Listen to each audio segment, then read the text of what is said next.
इस लेक्चर में हम मैट्रिक्स का इन्वर्स फाइंड करेंगे तीन मेथड को यूज़ करते हुए, कोफैक्टर्स, रो और कॉलम ऑपरेशंस को यूज़ करते हुए। तो इसके लिए देखते हैं क्वेश्चन। क्वेश्चन में हमें कहा गया कि इन्वर्स फाइंड करें किससे। पहले हमने इसका इन्वर्स फाइंड करना है कोफैक्टर से और फिर रो और कॉलम ऑपरेशंस को अप्लाई करते हुए भी इसका इन्वर्स फाइंड करना है। तो देखते हैं इसके लिए हम क्वेश्चन, ये हमें क्वेश्चन दिया गया है, इसका सोल्यूशन देखें। सोल्यूशन में सबसे पहले हम इसे नाम दे देते हैं ए मैट्रिक्स का, और अब हम इसे कोफैक्टर्स के मदद से फाइंड करेंगे। तो कोफैक्टर्स के लिए हम सबसे पहले 8 का डिटर्मिनेंट फाइंड करेंगे। तो ए डिटर्मिनेंट हम अप्लाई कर देंगे दोनों साइड पे। डिटर्मिनेंट की नोटेशन हम इसको सॉल्व कर लेंगे। हम सबसे पहले फर्स्ट एंट्री पिक करेंगे। अब फर्स्ट एंट्री जिस रो में होगी उस रो को छोड़ देंगे और उस कॉलम को छोड़ देंगे, बाकी लिख लेंगे। यहाँ पे ये आ जाएगा। अब सेकेंड एंट्री के लिए हम क्या करेंगे, हम सेकेंड एंट्री के लिए 2 को पिक करेंगे और 2 पिक करने के बाद हम क्या करेंगे, 2 जिस रो में आ रहा है उसको भी छोड़ देंगे, जिस कॉलम में आ रहा है उसको भी छोड़ देंगे और बाकी लिख लेंगे। और 2 क्योंकि इवन एंट्री है इसलिए यहाँ पे माइनस यूज़ होगा। हर इवन एंट्री के साथ माइनस यूज़ होता है और ऑड एंट्री के साथ प्लस यूज़ होता है। अब हमने सेकेंड एंट्री को भी लिख लिया। अब किसकी बारी है, थर्ड एंट्री के। हम थर्ड एंट्री को लिखेंगे, इस रो को भी छोड़ देंगे, इस कॉलम को भी छोड़ देंगे और बाकी जो बचेगा उसका डिटर्मिनेंट लिख देंगे। अब डिटर्मिनेंट को हम सॉल्व करेंगे, यानी इसको इससे मल्टीप्लाई, इसको इससे और इसको इससे मल्टीप्लाई करके इसको सॉल्व कर लेंगे। हमने इसको मल्टीप्लाई किया और ब्रैकेट्स को सॉल्व करने के बाद हमारे पास आंसर कितना आ गया, ए डिटर्मिनेंट का 8 आ गया। हमारे पास ए डिटर्मिनेंट आ गया है, इसका मतलब है कि ये 0 के इक्वल नहीं है। हम इसका इन्वर्स फाइंड कर सकते हैं। इन्वर्स फाइंड करने के लिए हम क्या करेंगे, कोफैक्टर्स के लिए हमें एडजॉइंट ए लेना पड़ेगा। और एडजॉइंट ए कैसे आता है, इसके कोफैक्टर्स का ट्रांसपोज लेने से एडजॉइंट आ जाता है। इसका मतलब हमें सबसे पहले इसके कोफैक्टर्स फाइंड करने होंगे।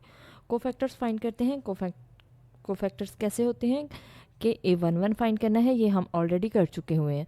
कोफैक्टर्स के लिए हम क्या करेंगे, फॉर्मूला लगाएंगे -1 की पावर, क्योंकि ये 1 1 है तो ये 1 + 1 लिख देते हैं हम, यानी फर्स्ट रो फर्स्ट कॉलम को छोड़ के बाकी जो भी आता है उसका डिटर्मिनेंट लिख लेते हैं। इसको एक्सपेंड कर देंगे, इसको इससे मल्टीप्लाई, इसको इससे। -1 की पावर ये 2 हो जाएगा, वो -1 की पावर इवन हो तो आंसर 1 देती है, इसलिए 1 आ गया। इसको हम मल्टीप्लाई करेंगे, हमारे पास आंसर कितना मिला, -4। हमारे पास A11 आ गया है। अब हम A12 फाइंड करेंगे। सेम तरीके से हम A12 फाइंड करेंगे, यानी फर्स्ट रो सेकंड कॉलम छोड़ देंगे, बाकी जो भी बचेगा उसका डिटर्मिनेंट लिखेंगे और इसको सॉल्व कर लेंगे। A13 के लिए हम फर्स्ट रो और थर्ड कॉलम छोड़ देंगे, बाकी जो बचेगा उसका डिटर्मिनेंट लिखेंगे, इसको डिटर्मिनेंट को सॉल्व करेंगे। कैसे, इसको इससे मल्टीप्लाई, इसको इससे मल्टीप्लाई, सेम प्रोसेस से। और दरमियान में साइन माइनस यूज़ करते हैं अकॉर्डिंग टू फॉर्मूला, जैसे यहाँ पे माइनस यूज़ हो रहा है। अब A21 यूज़ करेंगे, A21 फाइंड करेंगे। 21 के लिए हम सेकंड रो फर्स्ट कॉलम छोड़ देंगे और बाकी जो भी बचेगा उसका डिटर्मिनेंट लिखेंगे, इसको सॉल्व कर लेंगे। अब हमें A22 फाइंड करना है, तो उसके लिए सेकंड रो सेकंड कॉलम छोड़ देंगे, बाकी जो बचेगा उसका डिटर्मिनेंट फाइंड करेंगे। A23 के लिए हम सेकंड रो थर्ड कॉलम छोड़ देंगे और बाकी जो बचेगा उसका डिटर्मिनेंट सॉल्व कर लेंगे। नेक्स्ट हमें A31 फाइंड करना है, यानी थर्ड रो और फर्स्ट कॉलम को छोड़ देना है। जो डिटर्मिनेंट आया उसको सॉल्व कर लेंगे, इसको इससे मल्टीप्लाई, इसको इससे मल्टीप्लाई, तो हमारे पास आंसर कितना आया, -6। अब A32 को फाइंड करने के लिए ए थर्ड रो और सेकंड कॉलम को छोड़ देंगे, बाकी जो भी बचेगा हम उसकी वैल्यूज़ लिख लेंगे और उसको सॉल्व कर लेंगे। और A33 के लिए हम थर्ड रो थर्ड कॉलम को छोड़ेंगे, बाकी जो आएगा उसको लिखेंगे और इनको मल्टीप्लाई करेंगे। यहाँ पे -1 की पावर 6 आ जाएगी, वो 1 देगी। और अगर पावर -1 की पावर इवन हो तो आंसर 1 आता है, अगर ऑड हो तो -1 आता है। यहाँ पे ये देखें, ये 5 थी तो इसलिए यहाँ पे कितना आ गया था, -1 आ गया था। और इसको सॉल्व कर लेंगे तो हमारे पास आंसर कितना आया, -2 आ गया। हमारे पास कोफैक्टर्स आ गए हैं, हम इसको इक्वेशन 1 में पुट कर देते हैं। इक्वेशन 1 में हमारे पास एडजॉइंट क्या आ जाएगा, हमारे पास ये कोफैक्टर्स आए थे, हमने इनकी वैल्यूज़ लिख दी और इसका अब ट्रांसपोज ले लेते हैं। ट्रांसपोज क्या होगा, फर्स्ट रो को फर्स्ट कॉलम बना देंगे और सेकंड रो को सेकंड कॉलम, थर्ड रो को थर्ड कॉलम बना देंगे। हमारे पास ये एडजॉइंट आ गया है। ए इनवर्स का क्या फॉर्मूला होता है, 1/, determinant of A into adjoint of A. हम फार्मूलाज में वैल्यू लगा देंगे। डिटर्मिनेंट अब हमारे पास आया था 8, हमने वो लिख दिया। हमारे पास ये एडजॉइंट आ गया था, हमने इसकी वैल्यू लगा दी। हम इसे सॉल्व करेंगे, हर वैल्यू को 1/8 से मल्टीप्लाई कर देंगे और जो भी कटिंग होगी हम उसके बाद इसका आंसर लिख देंगे।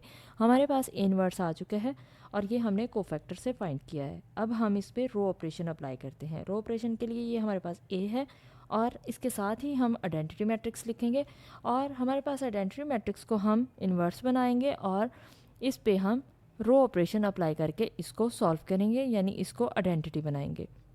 और ये इसका मेथड है कि आप जो भी मैट्रिक्स होगा उसको आइडेंटिटी बनाएंगे और इस आइडेंटिटी मैट्रिक्स को हम इन्वर्स लिख लेते हैं। तो हम इस पे रो ऑपरेशन अप्लाई करेंगे, यानी R3 + 2R1। हम रो 3 को सॉल्व करेंगे और इसके लिए 2 से पहले मल्टीप्लाई करेंगे रो 1 को और R3 में ऐड कर देंगे, तो हमारे पास ये आंसर आएगा। अब हमने इसको कैसे सॉल्व किया, हम ये करेंगे कि 1/2 को रो 2 से मल्टीप्लाई करेंगे, हमारे पास ये आंसर आ जाएगा। अब हम इस पे नेक्स्ट ऑपरेशन अप्लाई करेंगे। R1 में हमें चेंज लाना है क्या, R1 को हमें पहले R2 को 2 से मल्टीप्लाई करना है और R1 में से इसको माइनस कर देना है। तो हमारे पास, क्योंकि हम यहाँ पे 2 की जगह 0 बना रहे हैं, इसलिए हमने R2 को 2 से मल्टीप्लाई किया। इसी तरह से हमें इस 2 की जगह भी 0 चाहिए, तो हम R2 को 2 से मल्टीप्लाई करेंगे और R3 में से माइनस कर देंगे हर एंट्री को। इसको मल्टीप्लाई करने के बाद हमारे पास ये आंसर आएगा। हम इसको हर एंट्री को सॉल्व करते जाएंगे। अब ऑपरेशन जब भी अप्लाई करते हैं तो साथ साथ इस मैट्रिक्स पे भी वही ऑपरेशन अप्लाई होता है। इसके बाद हम इस पे 1/4 R3 को हम -1/4 से मल्टीप्लाई कर देंगे, यानी हर वैल्यू को जब इससे -1/4 से मल्टीप्लाई करेंगे तो यहाँ पे 1 आ जाएगा। एक्चुअल में हम करना क्या चाह रहे हैं, हम इसको आइडेंटिटी बनाना चाह रहे हैं, यानी ये जो हमारे पास मैट्रिक्स है फर्स्ट मैट्रिक्स, इसको हम आइडेंटिटी बनाना चाह रहे हैं, इसलिए ये सब कर रहे हैं हम। अब यहाँ पे देखिए हमारे पास जस्ट ये बचा है -3। इसको हम माइनस करने के लिए, ख़त्म करने के लिए, 0 बनाने के लिए हम क्या करेंगे, हम रो 1 को सॉल्व करेंगे, रो 3 को हम 3 से मल्टीप्लाई कर देंगे और उसके बाद रो 1 में ऐड कर देंगे जो भी आंसर आएगा। तो इसलिए हमारे पास यहाँ पे कितना आ गया, 0 आ गया। और ये ऑपरेशन हम इस रो में भी अप्लाई कर देंगे। अब यहाँ पे देखिए कि हमारे पास फर्स्ट मैट्रिक्स आइडेंटिटी बन चुका है, जबकि सेकंड मैट्रिक्स हमारे पास इन्वर्स होगा। तो ये इसका मतलब हमारे पास ए इन्वर्स क्या आ गया है, ये वाला मैट्रिक्स आ गया है, इसको हमने ए इन्वर्स लिख दिया। अब हम इसको कॉलम ऑपरेशन से सॉल्व करते हैं। कॉलम ऑपरेशन के लिए हम क्या लिखेंगे, हम मैट्रिक्स को, गिवन मैट्रिक्स को ऊपर लिखेंगे और आइडेंटिटी मैट्रिक्स को नीचे लिखेंगे। ऊपर वाले मैट्रिक्स को हम आइडेंटिटी बनाएंगे, इसके लिए हम कॉलम ऑपरेशन को से इसको सॉल्व करेंगे। कॉलम ऑपरेशन के लिए क्योंकि यहाँ पे हमारे पास 2 है, इस 2 की जगह हमें 0 चाहिए, तो हम क्या करेंगे, हम कॉलम 1 को 2 से मल्टीप्लाई करेंगे और C2 में से ये माइनस कर देंगे, यानी कॉलम 2 में से माइनस करेंगे। हम ये कैसे करेंगे, यहाँ पे देखिए हमारे पास क्या आ रहा है, 2 - 2 इंटू ये क्या है वैल्यू 1, हमने 1 लगा दी, तो कितना आएगा 2 - 2, आंसर कितना मिलेगा 0। तो ये 0 हमने यहाँ पे लिख दिया। अब ये हमारे पास 0 आ गया। नेक्स्ट एंट्री देखें, नेक्स्ट एंट्री हमारे पास है -2। अब यहाँ पे हमारे पास C2 लिखेंगे हम, -2 इंटू C1 की जगह क्या है, इसी के अकॉर्डिंग 0। तो यहाँ पे इसको सॉल्व करें, -2 - 0, आंसर कितना मिलेगा, -2 मिलेगा। अब यहाँ पे देखें इसको, नेक्स्ट एंट्री को हमने यहाँ पे लिख दिया -2। अब नेक्स्ट एंट्री देखें यहाँ पे कितनी आ रही है, -2। हम लिखेंगे -2 इंटू C1 में क्या आ रहा है आपके पास, यहाँ पे -2 ही आ रहा है, हम -2 लगा देंगे। इसको सॉल्व करें, -2 - +4 कितना आएगा, 2 आ जाएगा। तो ये 2 हमने यहाँ पे लगा दिया। अभी नेक्स्ट देखें कि नेक्स्ट हमारे पास C2 कितना है, 0 लिखेंगे हम, 0 - 2 इंटू C1 में क्या वैल्यू आ रही है 0 के अकॉर्डिंग, 1। तो कितना आएगा, ये -2 आ जाएगा। इसी तरह से हम बाकी एंट्रीज को भी सॉल्व कर लेंगे।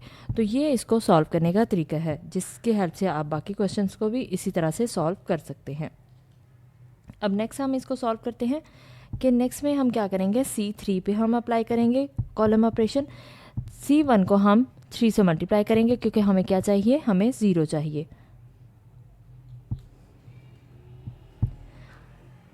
हमें इस 3 की जगह भी 0 चाहिए, तो हम क्या करेंगे, हम C1 को 3 से मल्टीप्लाई करेंगे और फिर C3 में ऐड कर देंगे। जो भी आंसर आएगा C3 में ऐड करते जाएंगे, तो हमारे पास ये वाला कॉलम आ जाएगा। अब नेक्स्ट देखिए, नेक्स्ट हम क्या करेंगे, हमारे पास यहाँ पे माइनस आ रहा है, -2। हमें इस -2 की जगह 1 चाहिए, क्योंकि हम आइडेंटिटी बनाना चाह रहे हैं। तो इसलिए हम इस कॉलम 2 को -1/2 से मल्टीप्लाई कर देंगे, ताकि यहाँ पे 1 बन जाए। अब यहाँ पे 1 बन चुका है, हम हर एंट्री को, कॉलम 2 की हर एंट्री को -1/2 से मल्टीप्लाई करते जाएंगे। अब यहाँ पे देखें कि हमारे पास यहाँ आ रहा है -4। नेक्स्ट नंबर हमारा कौन सा है, यहाँ पे हमें चाहिए, डायगोनल में हमें आइडेंटिटी चाहिए होता है, इसलिए यहाँ पे -4 है। हम इसको -1/4 से मल्टीप्लाई कर देंगे कॉलम 3 को। कॉलम 3 की हर एंट्री को हमने -1/4 से मल्टीप्लाई कर दिया। अब यहाँ पे 1 आ गया। अब क्या चाहिए हमें, यहाँ पे -1 की जगह 0 चाहिए और -2 की जगह 0 चाहिए, क्योंकि आइडेंटिटी के लिए सिर्फ ये 2 ही नंबर बचे हैं। तो हम इस पे कॉलम ऑपरेशन करेंगे कि क्या हम C3 को हम 2 से मल्टीप्लाई कर देंगे और C1 में ऐड कर देंगे। तो C1 में हमने C3 से मल्टीप्लाई किया और C1 में ऐड किया, तो हमारे पास ये वाला कॉलम आ जाएगा और यहाँ पे देखें हमारे पास 0 आ गया। इसी तरह से हम, क्योंकि यहाँ पे 0 लेके आना चाह रहे हैं -1 की जगह, तो अगर इन दोनों को ऐड कर दें C2 और C3 को, तो हमारे पास 0 आ जाएगा। तो इसलिए हमने यहाँ पे दोनों को ऐड कर दिया और बाकी भी एंट्रीज इसी तरह से ऐड होने के बाद ये पूरी एंट्री हमारे पास इस तरह से ये पूरा कॉलम आ जाएगा। तो हमारे पास यहाँ पे देखें कि हमारे पास आइडेंटिटी मैट्रिक्स आ चुका है। अब आइडेंटिटी मैट्रिक्स आ गया तो यही हमारे पास नीचे जो आ रहा है ये इसका इन्वर्स होगा। तो हम इसका ए का इन्वर्स लिख देंगे कि ये हमारे पास कॉलम ऑपरेशन से इसका इन्वर्स फाइंड हो गया है।